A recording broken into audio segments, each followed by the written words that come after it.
what's going on, everybody? Happy Friday. Welcome to another edition of Mean Streets, powered by FTN right here on Game Plus Network. Chris Meaney hanging out with you. A lot to get to here on the program. If you are watching live on our FTN Network YouTube page, a friendly reminder, if you can smash the like button, that would go a long way keeping this show around. If you have any comments, any questions, you can leave them there as well. We do have some giveaways, not today, but next week. So make sure you're subscribed to our FTN Network YouTube page. If you have any questions, of course, you can leave them there. Always circle back before first pitch on the main slate around the diamond. We are going to touch base a little bit later on in the show. I got some MLB props and some picks.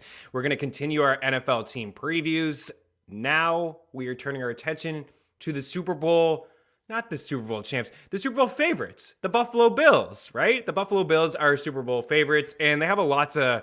there's a lot to like from their squad from a fantasy football perspective, right? Josh Allen is going as quarterback one. He has been QB1 in each of the past 2 seasons. Stephon Diggs is going as a top 5 wide receiver. Dawson Knox is going as a top 10 tight end. He had a really good campaign last year. And Gabriel Davis is really just picking up steam. So we'll talk about the Buffalo Bills from a fantasy perspective as well as a betting perspective. And of course, it could be all over tonight for the Tampa Bay Lightning. Game 5 happening in Colorado this evening. We're going to break down that game. Dango Batzelli was live yesterday. And if you missed it, it is up on our FTN Network YouTube page. Myself and Eric Young, we rolled through the entire game, just kind of broke it down, some statistics, looked at some 5-and-5 numbers, and really just kind of gave our best props. But I have a couple for you. Actually, I have a couple, just single props. It's really tough. It's been tough to attack just single shot props. I think a couple we hit as singles in game 4, like Corey Perry, I think is in play again around -120 for 2 shots. Anthony Cirelli is a little bit more juice than that, but 2 shots. Don't expect to see Braden Point tonight. Maybe he's active. Maybe he can go a little bit with it, being a do or die. I don't know, guys. If you guys are hanging out with us, Mark Carr in the house. What's up, dude? And maybe I haven't seen anything this morning that's looking like he's going to play or suit up. So that is not great news for Tampa, but from a shot prop standpoint, a production standpoint, ice time for Cirelli, top power play time for Corey Perry. We've been riding him now. He's had at least 2 shots in 3 straight games, and he's been plus money, to hit the score sheet. It may be all over tonight for Tampa. Selfishly, I hope it's not. I really do. We have the series going 6 in the bet tracker. We'll just see. We'll see how it plays out, but it doesn't look good for Tampa Bay. It's going to be tough for them to win 3 straight games against this Colorado team, but we'll dive into all of that in a little bit. I do have a couple parlays for you as well. They're courtesy of FanDuel. We've been having some success with this, just the 2+ shots or the 3+ shots for certain guys, but I think, things that we've been saying here on this show and on Dangle Batzelli is just continue to ride those 2 Colorado players in Nathan McKinnon and Cale Makar, who combined for 30 shot attempts. 30 shot attempts in game 4 and 88 in the 4-game series. Unbelievable stuff. Daily Handle in the house as well. What's up, dude? Should be a tight game tonight. And then Mark Carr comes in with the end. Come on, Tampa, push to 7. I agree. Like, as hockey fans, we got to see it. Hopefully we can see a little bit more. But I think everybody agrees with your first comment on how maybe Ben Caro, if you put some money on him. I saw that he went down, fell all the way down to 9-1 FanDuel Sportsbook in Canada. I think, closer to the draft, it was like 3-1 I saw. And, Waj tweets out what he thinks is going to be the top 3 picks. And then, just wasn't the case. So Ben Caro out of Duke, Orlando number 1, Holmgren, OKC number 2. OKC, of course, had a few picks inside the top 12. And then Jabari Smith, who I really like, I think has the most upside in this draft class to Houston. But we have our guy, Zac Graham, a.k.a. Quisenberg DFS. Always love chopping up with Zach. He's a super, super sharp basketball mind. So he's going to drop by in a couple, blocks, and we're going to dive into some of the picks, the winners, the losers, maybe some surprising picks, guys that he thinks maybe could fly under the radar, fantasy relevant in year 1 from a basketball standpoint. I'm going to ask him some dynasty questions for those that are, still playing fantasy basketball season long. But Zach is absolutely super sharp when it comes to DFS. And those that know Zach, you're well aware of his DFS game. And plus, like, he's a super intelligent, and we can maybe dive into some I don't think we'll get too much into NBA futures, because I don't think really yesterday we saw anything that was super impactful. I don't know. I'll ask Zach. I don't think that there's like a complete game changer or franchise type player from this draft class. I think there's a lot of good players with some upside, but we'll dive into that as well. So 2 Canadians, those north of the border, Anthem Sports and Entertainment. What's up? Game Plus Network. 2 Canadians go inside the top 10. We had Benedict Mathurin, of course, to Indiana, and then Shaden Sharp to Portland. And the last time we saw 2 Canadians go inside the top 10 was 2014, right? Stauskas and, of course, Andrew Wiggins, who is now an NBA champion and partied up. He did. Did anyone see the pics of Wiggins? Good on Andrew Wiggins. It looked like he was having a good time with the Warriors. So we'll dive into all of that here off the top. I do want to give a plug to the Fantasy Football Platinum Game Plan package, which will be released next week. And you see there everything that it includes: 300 player profiles, auction values, top rookies, cheat sheets, advanced stats, rankings for all major fantasy football formats. Talking single quarterback leagues, super flex, tight end premium, where you got to start 2 tight ends. Who plays in those leagues? Are you kidding me?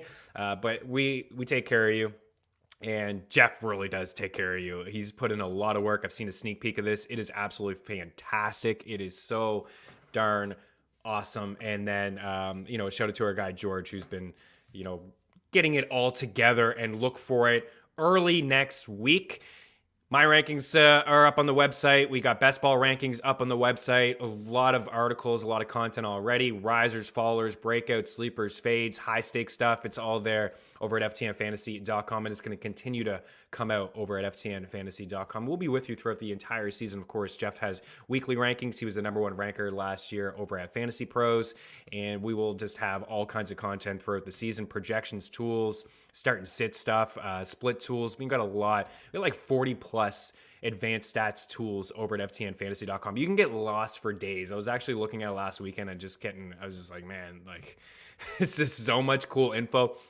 Little things that you don't really think about. First read stuff, which quarterback is looking, who's the guy that he's looking at the first read. Some of it's pretty obvious. Last year with Rodgers and Adams, is Adams going to be Derek Carr's first read? Probably. I would assume so. They're very familiar with each other. But as we talked about yesterday with Joe Piazapia, Hunter Renfrow, maybe just wide open 24/7, a terrific route runner. But we'll dive into all that stuff. Like I said, we got the Bills, Alvin in there. Shout out to George the GOAT. Absolutely. George PTP GOAT as well. Guys are giving him props, and it's warranted. Absolutely. So we're going to take a quick break. We're going to dive into just a couple of NFL news items. Actually, off the top, if you wanted to go with this, Tyler, we did have it from George. Speaking of George, I think he's on the links today. Maybe he's, putting for pars. 3 putts for pars? I don't know, dude. Like, hit a couple birdies out there.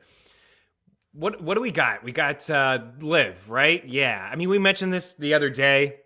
I guess it's official now after heated exchanges with the media at the U.S. Open last week, right? When he was saying, how dare you? You're putting a black cloud over the U.S. Open. I'm not thinking about this. It's not an option right now.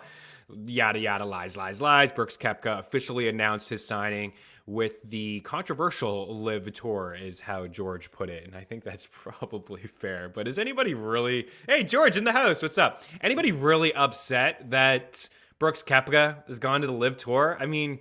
goes follows this guy Bryson, right? Can't live without him. And I stole that one from Zara Golf, right? I saw that on Instagram. I thought it was fantastic. They photoshopped Bryson giving Brooks a kiss on the neck. And yeah, Brooks, that look that he had, I believe was from the U.S. Open last year. But yeah, be gone, whatever. I just don't want to see too many. Ultimately, I would like to see everybody. It's kind of sad. I'd like to see the competitiveness. I'd like to see everyone together battling it out. But, I'm not bummed with the players that have left. I think the key guys are still hanging around the tour, and we'll see how this does play out. No Reed, no Brooks, no Bryson. Thank you, he says, and I think we can all agree with that for sure. All right, happy Friday. Lots to get to here on this show. Quick break, and we will dive into some NFL news. Alvin Kamara is in the news, a couple little quick hits, and then we'll bring in our guy, Zac and Graham from FTN. Hang tight.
Welcome back in. Mean Streets here live on Game Plus Network. So a couple of NFL news items before we bring in Zac Graham to dive into the NBA draft from last night. And the biggest is Alvin Kamara. And if you have been following around, I know we've mentioned this a couple times in the show just briefly. Didn't really want to get into it too much from a detail standpoint, but there's certainly some off-field issues for Alvin Kamara in Vegas over the offseason. And according to Pro Football Talk, not my favorite Michael Florio. My favorite is from the NFL Network, my former colleague from FNTSY, but Michael Florio of Pro Football Talk had reported that Alvin Kamara is bracing for a suspension of at least 6 games.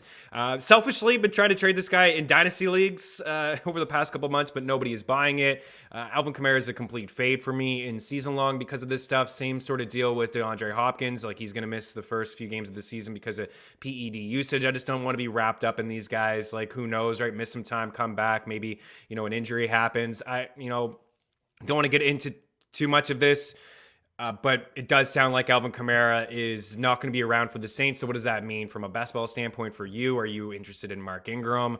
Last week or a couple weeks ago, they reportedly brought in David Johnson, and that was kind of telling for me, the fact that they brought in David Johnson. The Saints are kind of bracing for this. They want another running back in that backfield. I just don't know how this offense is going to look. With Jameis under center and with no Sean Payton, I don't think it's going to be all that good. I do believe that they want to have a bit of a run-heavy attack with those two guys. I think if you're playing in a best ball league, if you're drafting right now, I think Ingram is okay. But, this guy shouldn't be jumping up boards too much. He is going to, of course, with the six game suspension. But do we really feel like Mark Ingram is going to be a guy that you can play with confidence as an RB2? I think okay. He can still catch a couple balls out of the backfield. He was really good with the Saints a few years ago, obviously, but a lot has changed since then. I'm actually looking up his ADP. I thought that I had it, guys. My bad here. He is going as NFFC leagues. I got him up so he's really going to jump up draft boards. His ADP is 275 over the last 6 weeks, right in around other running backs that are kind of going in around that range, like Samaje Perine, who we'll get to actually in a minute, Chuba Hubbard. These are guys that are just not getting drafted. Pierre Strong Jr., it's just not, guys aren't getting drafted here. Rex Burkhead, this is not happening. Paris Campbell's a wide receiver that people seem to love in around that range as well. But the min pick is 161 and the max is 401 for Ingram. So I guess if you're drafting now, best ball, you can consider him as a late round thing, but I don't think that there's a ton of upside. Honestly, I really don't think so. And I suppose if we fast forward into maybe your real drafts in August, real just straight up 12-team leagues, 10-team leagues with your buddies, I could see him, definitely rising up as going as RB 35 or 40. I could see people reaching in that range. I just don't think it's ideal. Depending on how your draft goes, if you take a running back in the first round or you hammer home wide receivers in 5 of your first 6 or 7 picks, then, you could just kind of shoot for some upside with some other running backs, and maybe Ingram is a guy that, hey, I'll roll this guy out for the first few weeks of the season. Touches and volume in fantasy football is completely a part of the game. You got to get guys that are, volume is king. It really is. But how efficient is Ingram going to be at this point of his career? We'll see. And I'm an Ingram supporter. Don't believe it or not, I really am. Those that have followed my work, when I broke into this industry at Anthem Sports Entertainment, I was a big-time supporter of Mark Ingram. He was a top 10 running back a couple years. He suffered some injuries, but from a fantasy point per game standpoint, when he was with the Saints, he was decent at that point. So I mentioned the Cincinnati Bengals Athletic from our guy Paul Danier Jr., friend of the show, used to be on the show, just kind of loosely was reporting about Chris Evans, maybe getting some more touches, as you see there, as a potential third-round back. He just came out with an article over at The Athletic, and he talked about Joe Mixon's usage, chances they acquire OBJ, believe it or not, T. Higgins' future, and there was a couple just mailbag questions, but Paul Danier Jr. went into it. It's a terrific article. Paul Danier Jr. is fantastic. I used to work with him at The Athletic. I used to produce his podcast, hear that podcast growling with him and Jay Morrison, obviously eccentric, just all over the Cincinnati Bengals. But he went through all the games. I don't want to give everything away, but third down snaps game by game, You could really see the usage at the start of the season for Joe Mixon, for example, like early on in the season, third down snaps, week 1, like 7 Minnesota, Chicago 9. He had another game against Detroit 9, and then it kind of cooled off. Of course, in the playoffs when it mattered, he was getting some touches and some third down rolls, but even like Kansas City 2, Rams 3, so like not a ton. And then, Tennessee for P. Ryan 10, Kansas City 12. Against the Rams 7. So, quick math here. That's like 30 third down snaps for P. Ryan in the playoffs to 7 for Joe Mixon. And I think, everybody in the fantasy community would like to see Joe Mixon be a third down back, but I just, I think it's kind of telling there when the games mattered. He certainly can. He was catching some balls out of the backfield. Like I said, early on in the season, it looked like he was going to be a true bell cow back. Chris Evans is a really good pass catcher. And when Paul Daniel Jr. came on the show last year, I asked him about Chris Evans because I know he was talking about him quite a bit. He was making highlight reel catches in practice. He's very elusive. Of course, like protecting Joe Burrow is very key for him to pick up, blitzes and third down blitzes and things like that. But I'm not saying that he should be on your radar, but like if you're drafting deep and you see P. Ryan there, maybe you pass on P. Ryan and you take the upside in a guy like Chris Evans. And then a final news item is out of The Athletic as well. And it is surrounded around Chris Godwin. So Chris Godwin, we've been talking about the Tampa Bay Bucks for, I think, the past couple episodes, of course, with Gronk retiring and then wondering about Cameron Braid and then, giving some love to Russell Gage and how that offense will look. And I think they'll be just fine. But as you see here, The Athletic reporting Chris Godwin could open up the season on the reserve/pup list. And Tyler, do you have the red zone snaps or the red zone targets? You do, good sir. So FTN Network is a pretty good Twitter handle to follow. I'm completely biased, but we come up with some NFL stats and stats of the day. We had this the other day. Just red zone target leaders. Again, just to hammer home Cameron Braid's usage in the red zone last year.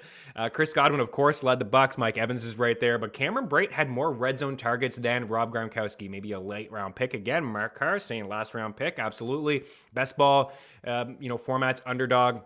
We've went through a couple drafts already. I did one with George where he kind of had a buck stack, and we kind of we talked about that. If there was no Gronk, Braid could be a late round pick for you, last round pick, in those 2 tight end leagues, he's somebody that you can consider. I think if you're playing in a single 10 team, 12 team, you're only rolling out 1 tight end, he's not going to be on your radar. He's going to go undrafted, but I'm definitely going to be a guy that we talk about from a DFS standpoint. And speaking of DFS, I think we have one of the best DFS players in the house here in the next block. It is Zac Graham, aka Queisenberg DFS. He's going to drop by, and we are going to break down the NBA draft from last night. We'll talk about some fantasy relevant, just to see if he thinks the Orlando Magic made the right call at number 1. We'll be back here on Mean Streets. Keep it locked.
Welcome back into Mean Streets here, live on Game Plus Network, or FTN Network YouTube page. Chris Meaney, as we bring in the GOAT. Joshua Frick says it, and I agree with it. I agree. It is Zac Graham, a.k.a. Quisenberg, DFS on the Twitter machine. We are going to break down the NBA draft. Dude, welcome in. Thanks for taking the time, man.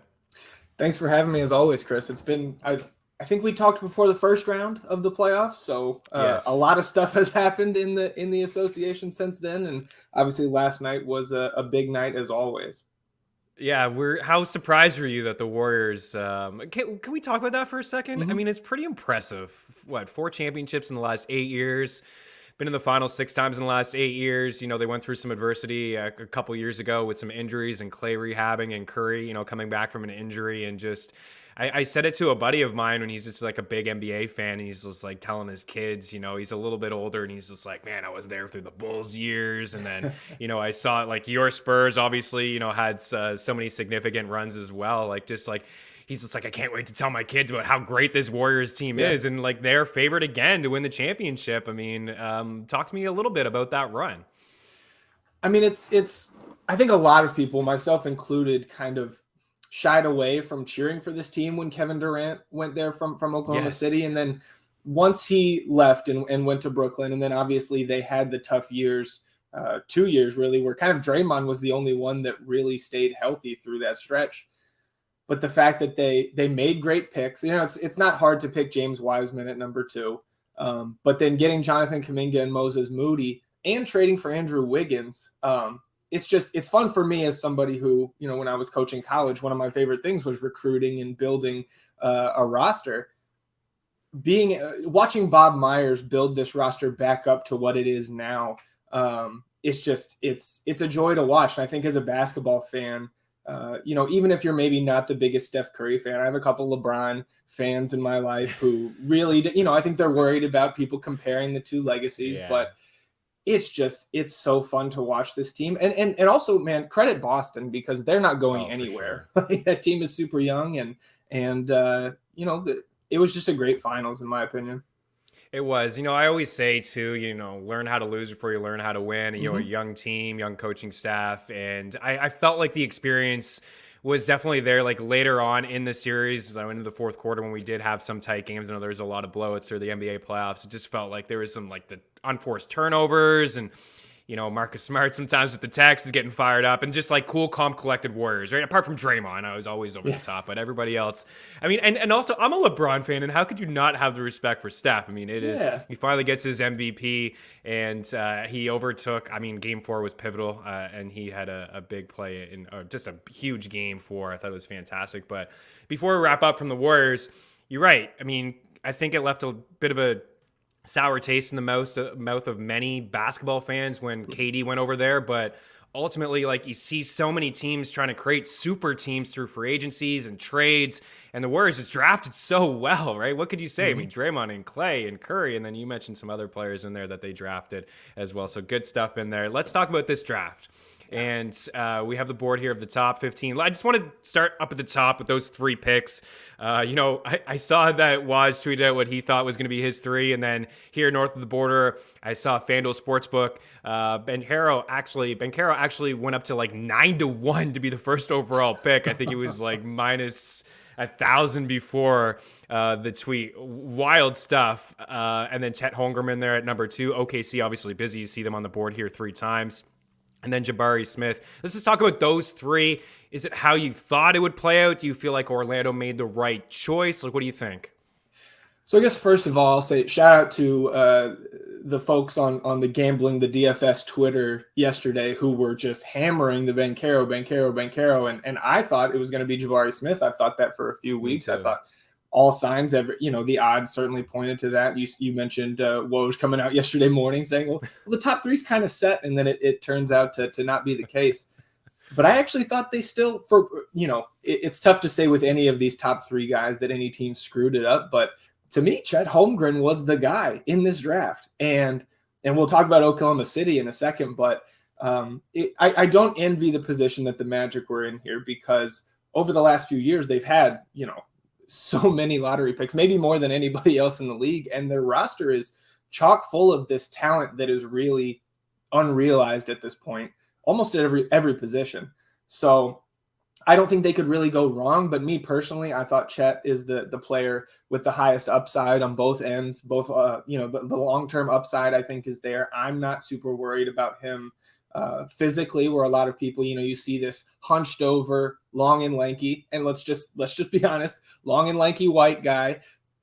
People just don't really look at somebody like that and say, okay, here's an all-time player. But I really do think that Chet has that type of upside, because obviously he is a fantastic rim protector, but a little over 7 feet tall, can handle the ball, above average passing ability, and can step out and shoot the three. I think he was like 39%, albeit at a low-ish clip at Gonzaga. But the fact that somebody like that can step out and spread the floor and put the ball on the deck, to me, he was the pick. And so I actually like the Thunder and what they did, not just with Chet, but you look down at 11, Ousmane Dieng, French player, played in New Zealand last year for the Breakers.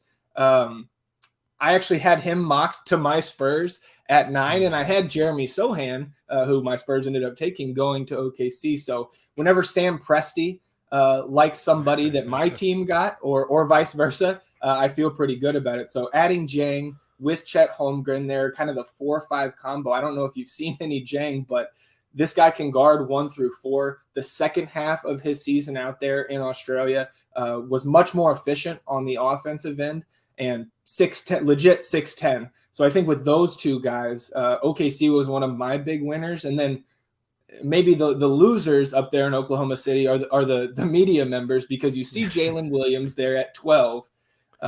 They also drafted Jalen Williams at 34, just a slight difference in the first name spelling there of Jalen. So good luck to anybody who's trying to parse between those two guys, especially at Summer League coming up next week. But I thought Oklahoma City was probably, I do think my Spurs had a good draft, but I don't want to be too heavy with the homerism here. I really like what the Thunder did. Yeah, I was typing out the names for George last night. I was like, man, there's a lot of J's in here. Jalen's and Jabari, all these guys, a ton of J's last night. I just want to go back up to the top of the board for a second. Those people who are playing like maybe season-long basketball or like dynasty. I agree with you that I feel like Chet has the highest ceiling. I think he's the most skilled. Like if you were just doing a rookie-only draft and you're thinking long-term fantasy basketball, would he be the number one pick for you in a rookie in a dynasty league? For me, he is, just because I think he's going to contribute in all 5 categories. And I think like when you're going into your rookie drafts this year for dynasty, the top 3 guys in this draft are probably going to be, in some order, the top 3 guys that go in your dynasty draft. But then once we get past those top 3, similar to the draft last night, I kind of think it's wide open. And Chris, like, the guy I would take, I think, Jaden Ivey is a fine pick, and I thought he should have gone 4 to the Kings. And, we knew the Kings were going to do something on brand, right? Just has everybody typing Kangs on Twitter in all caps. But Shaedon Sharpe, right? Canadian guy, back-to-back Canadians there in Ben Mathurin and Shaedon Sharpe. I think Shaedon Sharpe is the guy out of the kind of the 4 to 7 range that just has, from a just pure raw talent standpoint, the most upside. And I thought it was the perfect pick for the Blazers, who, outside of Damian Lillard, right, they didn't do the full teardown last year, but keeping Lillard, but they have kind of need at every other position, and getting Shaedon Sharpe there on the wing, I think could really pay off for them at 7 when we look back at this draft in a few years. Yeah, I was going to bring up those Canadians. Of course, we are north of the border, and you mentioned Mathurin and Sharpe there back-to-back. In the last time we saw 2 Canadians go inside the top 10 was 2014. You mentioned Wiggins and then Stauskas as well. So those 2 guys inside the top 10 a few years ago. Since we're on Canadians, I will ask you about Christian Koloko out of Arizona. Toronto picked him at 33.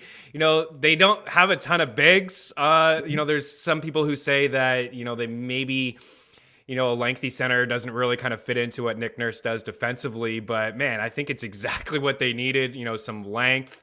What do you make of that pick, and what do you think he'll, give the Raptors?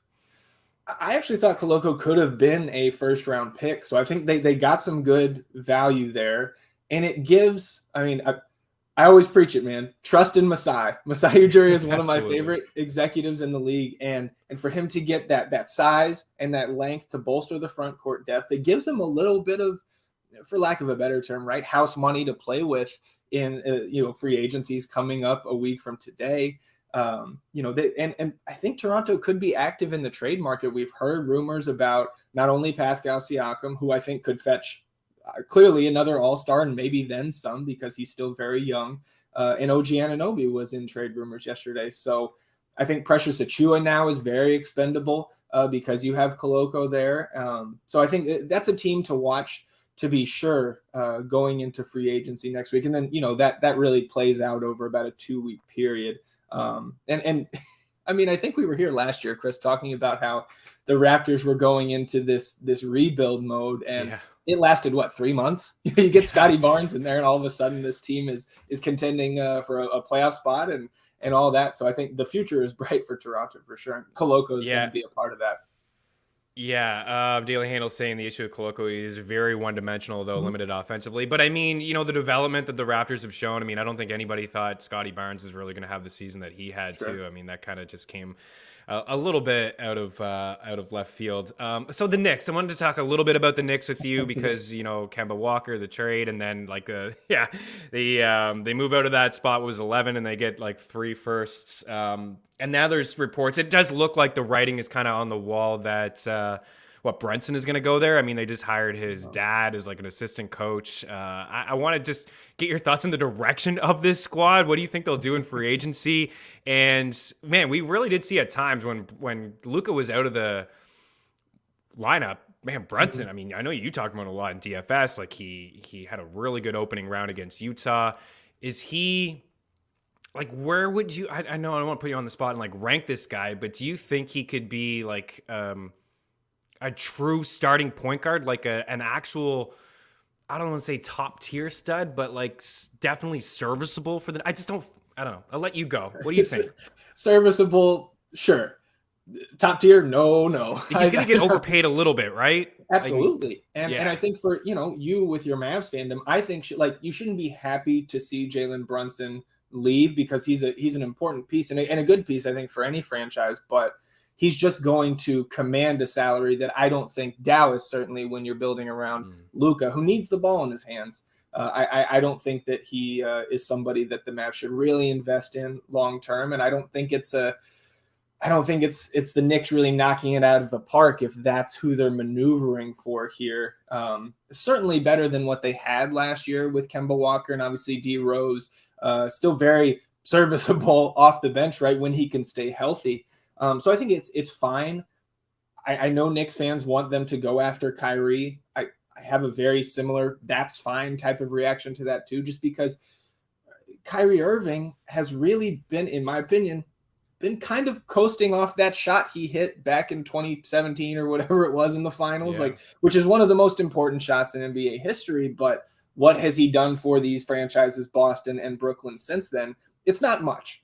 No. So I do think I wanted the Knicks to, from an outsider's perspective, take AJ Griffin. I thought pairing him and RJ Barrett, those fellow Duke Blue Devils on the wing, would be just lethal from outside and really open up the lane for guys like Obi Toppin, who needs more time out on the court. And it's going to be, I think, a tug of war between the front office and Coach Tom Thibodeau on, can we actually get these young guys the time that they need so we can see, do we actually have something here, or do we need to, go through another teardown, which, you saw the Stephen A tweet with Spike Lee consoling him last night. It was, I mean, have we ever seen something like that with the Duren pick, and then he's getting shipped?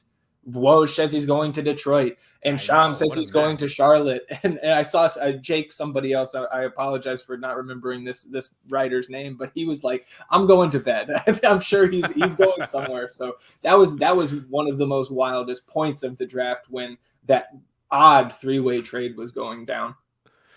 Let's be honest. Kyrie doesn't know what the heck he wants, man. This guy, he doesn't. I think he's a huge gamble. Whatever team gets him. Do you think he's on a new team though?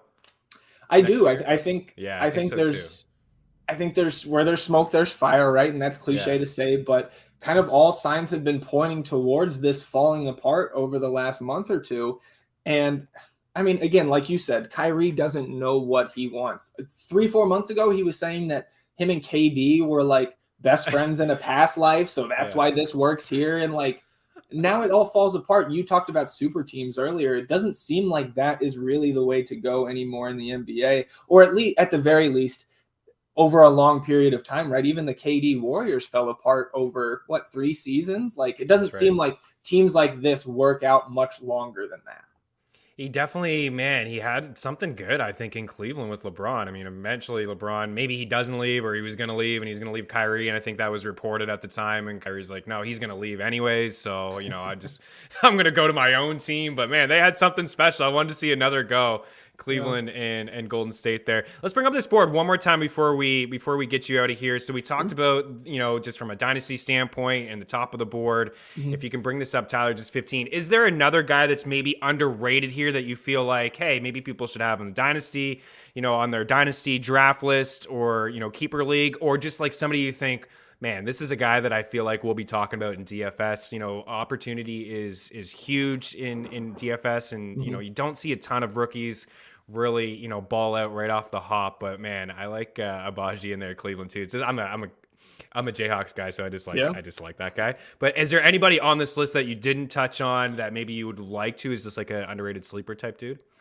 I'll go rapid fire here, Chris. Abaji I thought was a great pick for the Cavaliers for what they need. I mean, the fact that he went through so many big games with the Jayhawks, I think we expect the Cavaliers to be playing in some very important games, some playoff series going forward. And I think his experience in college on the big stage is really going to help him transition quickly to the NBA game. It wouldn't be a Zac Graham appearance if I didn't get a little homerism in here. Sohan is a great pick at number 9. Branham at 20. I like.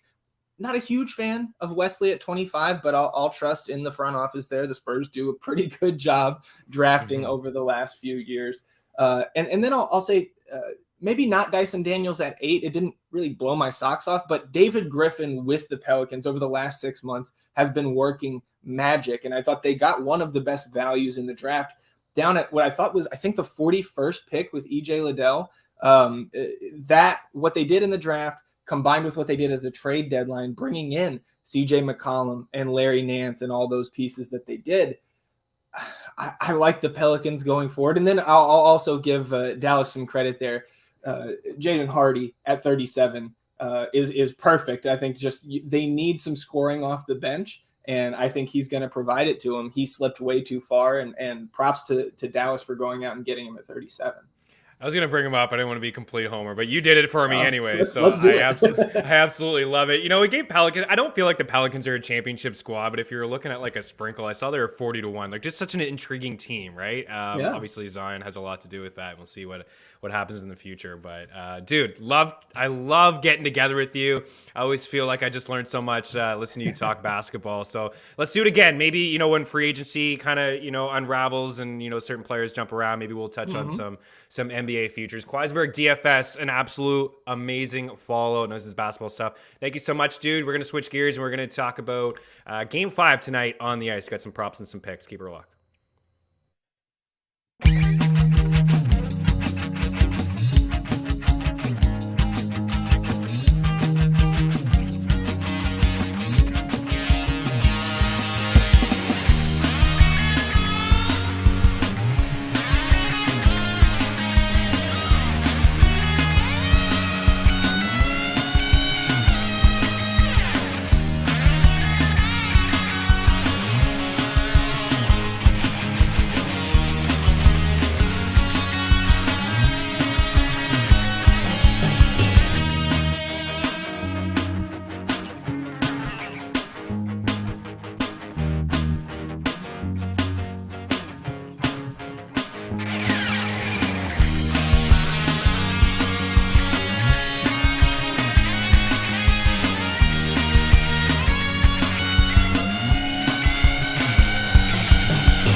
Welcome back in, Mean Streets here on Game Plus Network. I missed that question, Joshua. I really like that. Was a good one. Ask Zach if he thinks John Collins is going to be a good Spur. Yeah, I do believe John Collins is on the way out. We'll see where he lands. And Mark, definitely following Zach now. I mean, guy's so sharp. He really is, man. He knows the game inside out. And if you play a little bit of NBA DFS, you are well aware of what he can bring to the table.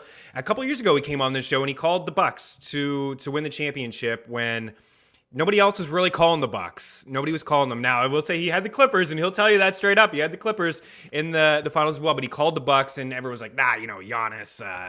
Everyone just always says that, a team always chokes in the playoffs until they finally win, and he was on it. So good on him. A great follow, Mark and Daily Handle, and Joshua is well aware, I believe, of Zac Graham. So tonight, Game 5, Stanley Cup Finals.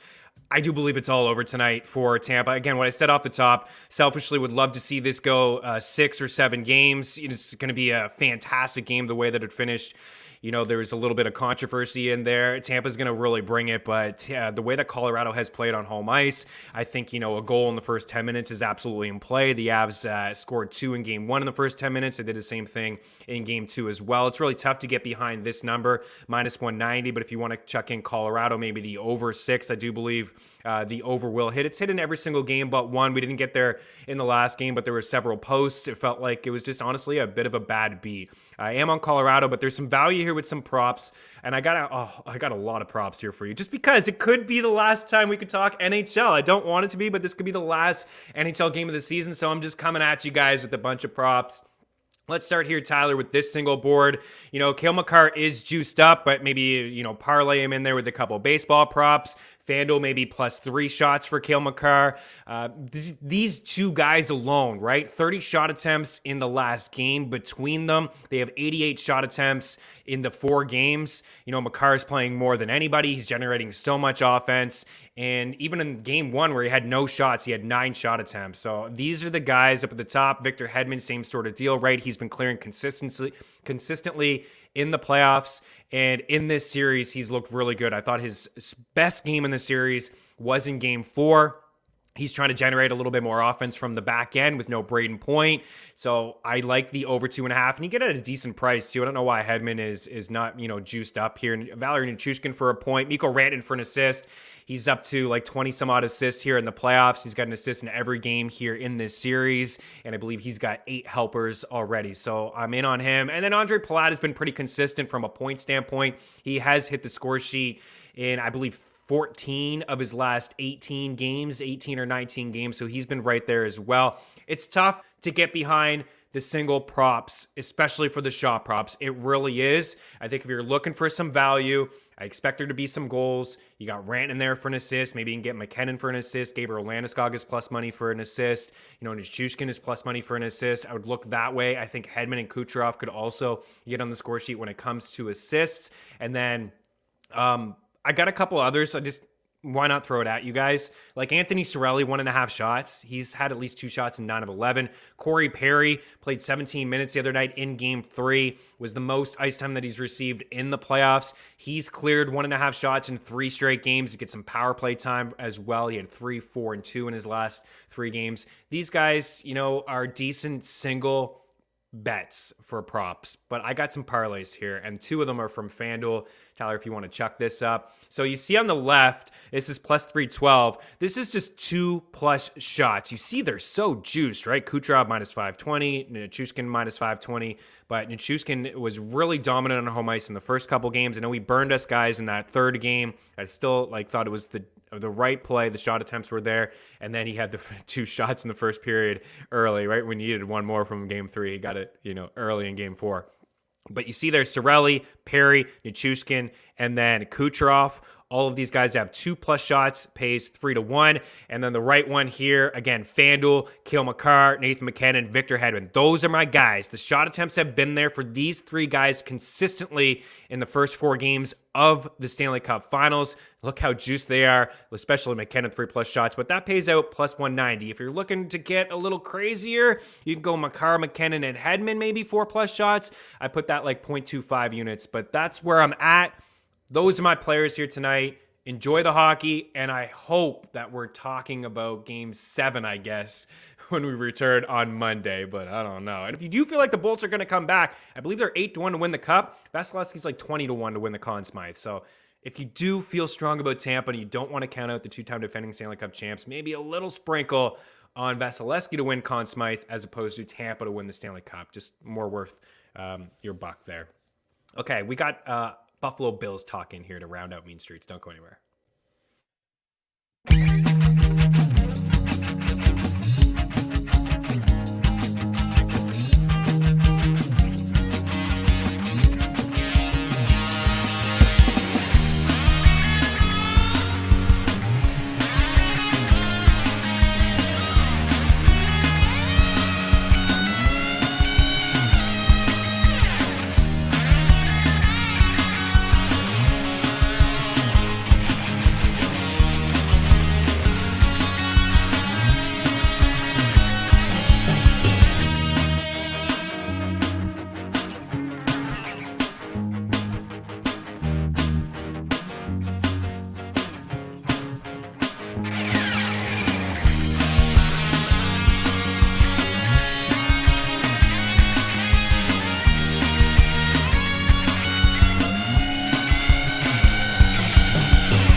Welcome back in. Let's talk about the Buffalo Bills. I was like, who are we talking about here? The Buffalo Bills, the team with the best odds to win the Super Bowl, 7-1. Saw some 6-1, but prop shop, free parlay calculator, get those best possible odds. You can get 7-1 in some spots, 4-1 to win the AFC. Heavy favorites to win the AFC East, and then the win total 11.5. They won 11 games last year. I really do believe that they are like a 12 or 13 win team. I like the over on that. Like their schedule starts with the Rams.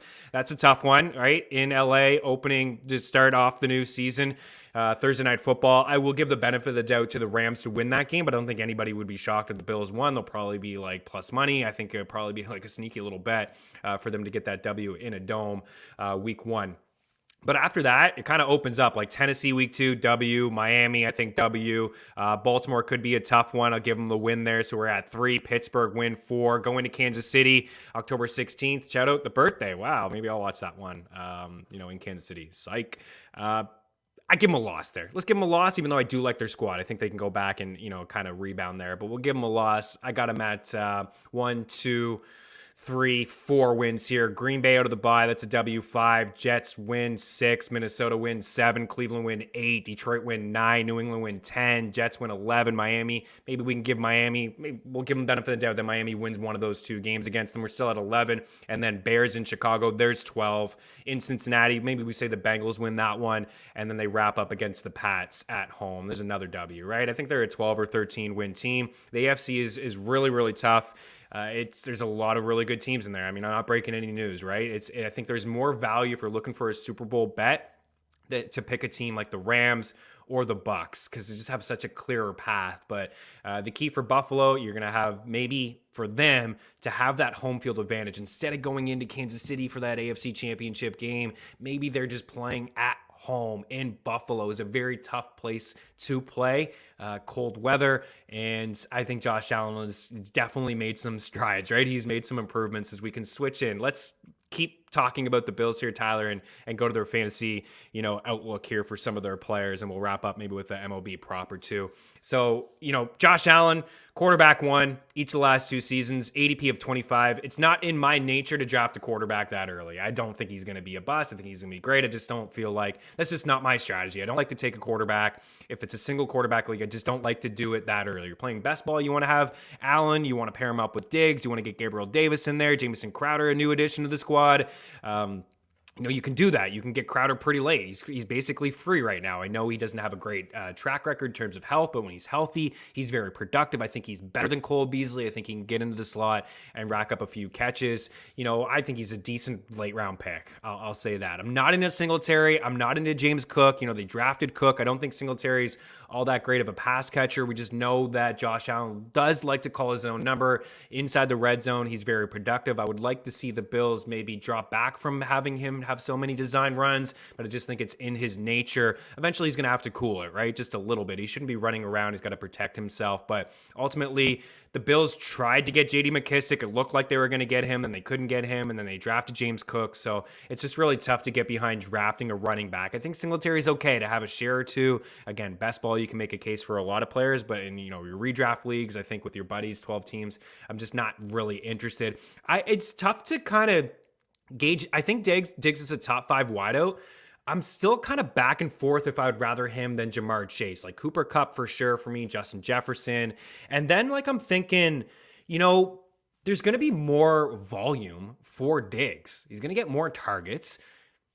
Offense is just as good, if not better. In Cincinnati, there's Boyd, there's Higgins, there's Chase, there's year 2 of teams trying to adjust on Chase. He was very efficient through the air. There's a lot of deep touchdown passes. I think those will continue to happen. But I think, Diggs he's, for projection-wise, he's certainly going to get more targets, and he's probably going to get more catches, over 100 catches last year, and Chase was in that 80 range. We're splitting hairs, but I think that Diggs is a really good target. And I'm out on Dawson Knox. I think he's fine. It's just that tight end range is just not really for me. I don't mind Pitts and Andrews that early, and then I'll probably just wait it out, right? I'll just kind of avoid that tier there with Knox and Goddard, and I really like Cole Kmet. I'm kind of in on Cole Kmet. I think he's a pretty good target. I'll probably leave a lot of my drafts there with Cole Kmet. But Superflex, I think Allen's a pretty good, Superflex is going to go first round. Dynasty startup, Superflex Dynasty startup. I think he's a pretty good pick, and he's going to go inside the top 5 picks as well. I don't think it's the end of the world if you leave, a Superflex league with Josh Allen as your quarterback. But the Bills should be in for a really, really good season, and I think they will get to the Super Bowl this year. I think they will get there. I don't think they're going to win. I think they're going to get there, though. We're going to wrap up with the MLB prop, but 30-40 second prop here to round out Meat Streets. Don't go anywhere.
Welcome back in one final time. We only got about 30 seconds or so. Alex Cobb, 4.5 strikeouts is plus money against Cincinnati. They have a strikeout rate inside the top 15. You know, Cobb's last start didn't get a lot of strikeouts, but before that, he was easily clearing this. He's got a 10K per nine. I expect him to go 6 or 7 here against Miami, and he's plus money for the 5 strikeouts. I like that. And Taijuan Walker recently has been striking out some guys. He was pitching to contact, but he's got 19 punchouts here in his last 2 games, a matchup against Miami. He's about minus 125 over at DraftKings. Those are 2 strikeout props that I like, and we're going to have a whole lot more in our FTN bet tracker as well. Have a fantastic weekend.